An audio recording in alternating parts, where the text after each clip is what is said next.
بسم الله الرحمن الرحيم السلام عليكم ورحمة الله وبركاته waqti waxaynu ku jirnaa adag waxaynu ku jirnaa adduun xaq darradii ay noqotay xaq beentii ay noqotay run dadka badankiisu ay beenta iyo xaq darrada ay raacayaan marka waxaynu u baahannahay inaynu u fiirsanno waxa aynu taageerayno waxa aynu daawanayno waayo wax kastoo aynu daawanaa maskaxdeenna wanaag ama xumaan buu ku keenayaa waa bini aadamka saasaa ilaahay u abuuray maskaxdeena waxa wanaagsan aynu daawanno maskaxdeena wax wanaagsan bay ay ku abuuraysaa waxa xun aynu daawanno wax xun bay ku abuuraysaa maskaxdeena adduunka dad waxaa haysta gaangistara yacni dad burcad baa haysta gaangistar waa burcad madaxweyne waddan haysta ayaa isagoo gurigiisa joogo lasoo aftoobaya markaasaa weliba lagu faanaya yacni tuugo aftoobis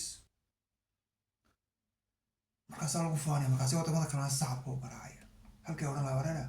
waa isla yaaba waddanka waxay waddankiina burcadka u fiirso waxaad u fiirsataa sida maraykanka siyaasiyiintooda u hadlaan iminka innaga waxaa laynagu jeediyo ninkani odaygan asaasaqa iminka jooga odaygan doqonka ah maaha iyagoo keliya taariikhdooda u fiirso waa isku wada mid weeye habkooda dhan baa sidaas siday u hadlaan u fiirso sida iiraanta madaxdeedu u hadasho u fiirso yacni waxay yihiin akhlaaq iyo akhlaaq darro caruur iyo dad maskaxda ka koray oo buuxa iiraanta si xikmad lay ku hadlayaan taariikh bay hadalkoodu leeyahay mustaqbal buu leeyahay diintay kusoo halqabsanayaan bini aadnimaa ku jirta deganaanshiya u hadlayaan maraykanka hoosteeda sidii ciyaar hanjabaad qaylo waxaanaan samaynaya yani waxaan xasuusta malcaamad caruurtii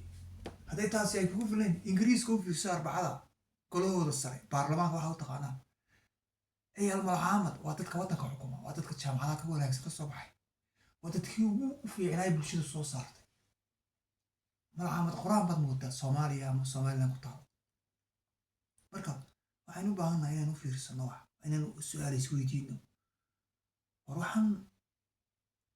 adduunkan burcadka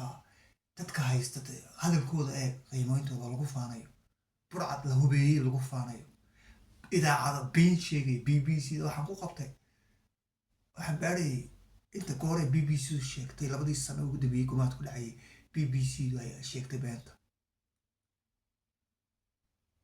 yani ma xisaamin kartid ra-iisul wasaaraha hadalkooda ba iska daa